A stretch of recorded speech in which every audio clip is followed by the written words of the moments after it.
প্রেম করে পালিয়ে যাওয়া মেয়ের প্রতি এক বাবার বেদনাদায়ক চিঠি।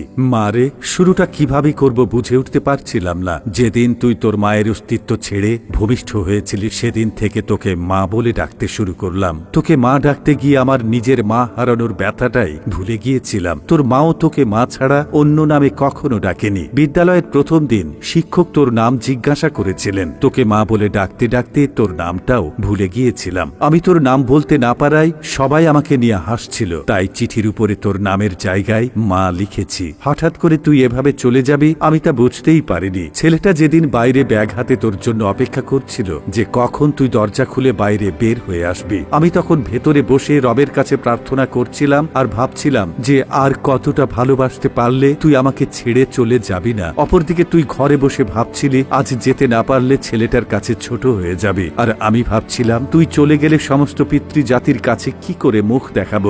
জানি মা, তুই তোর 3 বছরের ভালোবাসা খুঁজে পেয়েছিস, কিন্তু আমার জীবন থেকে 20 বছরের ভালোবাসা হারিয়ে গেছে। মারে, প্রত্যেকটা বাবা জানে রক্ত পানি করে গড়ে তোলা মেয়েটা একদিন অন্যের ঘরে চলে যাবে। তারপরও একটুও কৃপণতা থাকে না বাবাদের ভেতরে। বাবাদের ভালোবাসা শামুকের খোলসের মতো মারে। বাবাদের বাহিরটা শক্ত হলেও ভেতরটা কিন্তু খুব নরম হয়ে থাকে। বাবারা সন্তানদের কতটা ভালোবাসে তা বোঝাতে পারে না, তবে অনেকটা ভালোবাসতে পারে। জানি মা, আমার লেখাগুলো পড়ে তোর খারাপ লাগতে পারে। কি করব বল? তোরা তো যৌবনে পা রাখার পর চোখ নাক কান সবকিছুর প্রতি বিবেচনা করে প্রেম করিস, কিন্তু যেদিন জানতে পারলাম তুই তোর মায়ের গর্ভে অবস্থান করেছিস সেদিন বুঝতে পারিনি তুই কালো না ফর্সা হবি, ল্যাংড়া না বোবা হবি। কোনো কিছুর অপেক্ষা না করেই তোর প্রেমে পড়েছিলাম, তাই এত কিছু লিখলাম। আমি জানি মা, তোদের সব সন্তানদের একটা প্রশ্ন, বাবারা কেন তাদের ভালো লাগাটাকে সহজে মানতে চায় না। উত্তরটা তোর ঘাড়ে তোলা থাকলো। তুই যেদিন মা হবি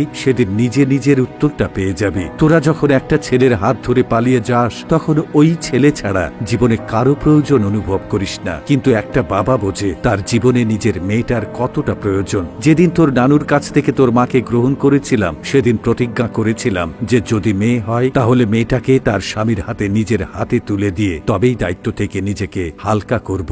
মারে, বাবার উপর রাগ করিস না। তোরা যদি অল্প দিনের ভালোবাসার জন্য ঘর ছেড়ে পালাতে পারিস তবে আমার 20 বছরের ভালোবাসার জন্য বেপরোয়া হব না কেন? বাবারা মেয়ে সন্তানের জন্মের পর চিন্তা করতে থাকে নিজের মেয়েটাকে সুপাত্রের হাতে তুলে দিতে পারবে তো। তারা যৌবনে পা রাখার পর চিন্তা করে কোনো প্রতারণার ফাঁদ করে পালিয়ে যাবে না তো। তাই মেয়েদের প্রতি প্রত্যেকটা বাবার এতটা নজরদারি থাকে। যদি মন কাঁদে চলে আসিস, বুক পেতে দেব। ঠিক আগে যেভাবে ভালোবেসেছিলাম সেভাবেই বাসবো।